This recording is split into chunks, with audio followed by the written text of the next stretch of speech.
नमस्कार दोस्तों, आपका फिर से स्वागत है एस्ट्रो टॉक पे। और मैं हूं आपका मित्र, आपका एस्ट्रोलॉजर राकेश सिन्हा। हम लोग सीख रहे हैं कि ज्योतिष कैसे हम चार्ट को पढ़ें, इस बारे में मैं आपको बता रहा हूं लगातार। और मैंने आपको बताया चार्ट में हमारे लिए सबसे 3 इम्पोर्टेंट चीज़ है, और वो है पहला हाउसेस, दूसरा जो है सो राशियां हैं, तीसरा ग्रह। मैं एक एक करके आपको सारा परिचय दे रहा हूँ। मैंने आपको हाउसेस बता दिए हैं, ग्रहों का परिचय दे दिया है। अब हम लोग राशियों की बात कर रहे हैं, तो 1 से 6 तक की राशियों के बारे में मैंने आपको बता दिया है। अब जो है सो मैं आपको बताता हूँ 7वीं राशि तुला यानी लिब्रा। अगर आप इसका पिक्चर देखेंगे तो इसमें एक तराजू का फोटो आता है। तो बेसिकली जो तुला ओरिएंटेड आदमी होते हैं वो बैलेंसिंग होते हैं, स्ट्रक्चर उनका अच्छा होता है, देखने में अच्छे होते हैं, चूंकि शुक्र इनका मेन प्लैनेट है।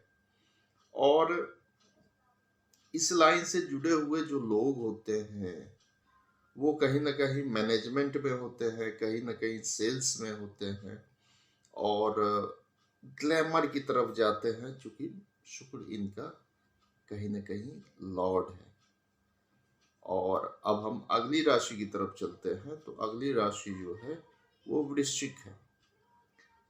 वृश्चिक, अगर आप इसका पिक्चर देखेंगे, राशि का पिक्चर, तो इसमें एक जो है बिच्छू का चिन्ह बनाया गया है, बिच्छू का पिक्चर लिया गया है। बिच्छू बड़ा, वैसे अगर आप देखिए तो बड़ा पावरफुल जो है सो जानवर है एक तरह से, क्योंकि इसे अगर आप मारने जाएंगे जल्दी ये मरता नहीं है।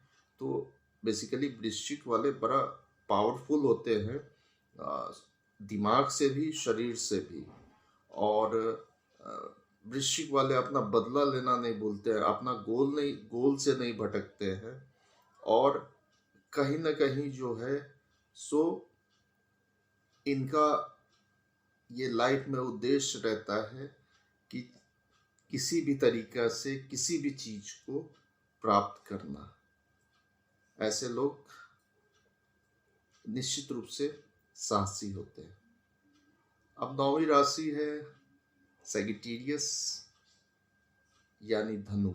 तो इसमें आप अगर पिक्चर देखेंगे तो आप देखिएगा कि आधा हिस्सा जो है, सर जो है सो मनुष्य का है, और शरीर घोड़े का, और हाथ में जो है सो तीर धनुष लिए हुआ है। तो इसका सीधा मतलब है, पिक्चर से मैंने आपको शुरू में ही बता दिया है कि पिक्चर से हमें यहाँ डेफिनेशन मिल जाता है जो राशियां है। तो यहाँ पे जो धनु वाले होते हैं, दिमाग उनका बिल्कुल बहुत तेज होता है, और शारीरिक शक्ति में घोड़ा से बड़ा कुछ होता ही नहीं है। तो घोड़े की तरह होते हैं, मतलब बहुत मजबूत होते हैं शारीरिक शक्ति में, काम करने की क्षमता बहुत अच्छी होती है, पर्सनालिटी अच्छी होती है। और इनका गोल मोटो बिल्कुल सीधा होता है, तीर धनुष लिए हुए बिल्कुल सीधा होता है, और गोल ओरिएंटेड और न्याय को मानने वाले आदमी होते हैं। धनु वाली की भी पर्सनालिटी अच्छी होती है। अब 10वीं राशि है आपकी मकर, कैप्रिकॉर्न। मकर मतलब कहीं ना कहीं कुछ लोग मकरा बोलते हैं, मगरमच्छ भी मकर को बेसिकली बोला जाता है। तो अब जो मकर वाले हैं, कहीं ना कहीं शनि ओरिएंटेड ये चीज है। तो मकर वाले की पर्सनालिटी अच्छी होती है, क्योंकि अगर हम पिक्चर से मगरमच्छ को देखें तो लंबी चौड़ी पर्सनालिटी होते ही है, और मेहनती होते हैं, शनि ओरिएंटेड प्लानेट है। और कहीं ना कहीं मेहनत के द्वारा जिंदगी में जो है सो आगे बढ़ते हैं, और खूबसूरत होते हैं। भले ही कलर का थोड़ा डिफरेंसेस हो, लेकिन देखने में खूबसूरत होते हैं। अब 11वीं जो राशि है वो कुंभ है। कुंभ मतलब आप इसमें देखेंगे कि एक घड़े का पिक्चर बना हुआ है। तो यहाँ सीधा इंडिकेशन है कि ऐसे जो कुंभ रिलेटेड आदमी होते हैं, पहली बात है कि शनि का राशि है तो अच्छी पर्सनालिटी होती है, ठीक ठाक पर्सनालिटी होती है, और दूसरी बात है कुंभ है, घड़ा है, तो घड़ा जो है सो कहीं न कहीं जो है हमें शीतलता पहुँचाता उसका पानी जो है हमें शीतलता पहुँचाता है। और तो ऐसे आदमी जो है कहीं न कहीं जो समाज के लिए कुछ काम करते हैं, बाकी लंबाई-चौड़ाई, डील-डौल इनकी अच्छी होती है। और सबसे अंतिम राशि है मीन।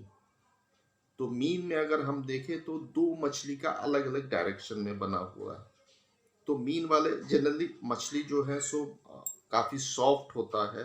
तो मीन राशि वाले बेसिकली बहुत सॉफ्ट नेचर के होते हैं और लेकिन एक साथ जो है 2 कामों को सोचते हैं। यहाँ 2 मछली का पिक्चर बना है। एक साथ 2 कामों को सोचते हैं और ऐसा भी है कि एक साथ वो ज़िंदगी में 2 काम इम्प्लीमेंट करेंगे और उस चीज़ को क्रियान्वित सही ढंग से कर लेंगे।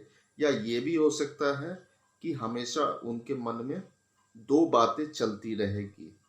पर्सनालिटी इनकी जो है नॉर्मल मीडियम हाइट के होते हैं और देखने में थोड़े से कानून, नियम, कायदा इसको मानने वाले होते हैं बहुत ज़्यादा। और कहीं न कहीं जो है सो इनके लाइफ में थोड़ा जो है सो अगर द्वंद की स्थिति ज़्यादा बनी रहेगी तो इनका उत्थान जो है थोड़ा लेट से होता है। लेकिन जुपिटर का प्लैनेट है तो इन पे जुपिटर की हमेशा कृपा बनी रहती है। तो दोस्तों आज मैंने आपको ख़त्म कर दिया जो 12 हाउसेस होते हैं, 12 हाउसेस होते हैं।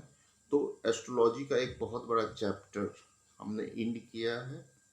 अब आगे की क्लास में मैं आपको बताऊंगा कि कैसे ग्रह जो मैं बता चुका हूं, जो मैं राशियां बता चुका हूं, जो मैं आपको हाउसेस बता चुका हूं, उनके कॉम्बिनेशन से हम कैसे किसी चीज को, किसी भी कुंडली को हम पढ़ सकते हैं।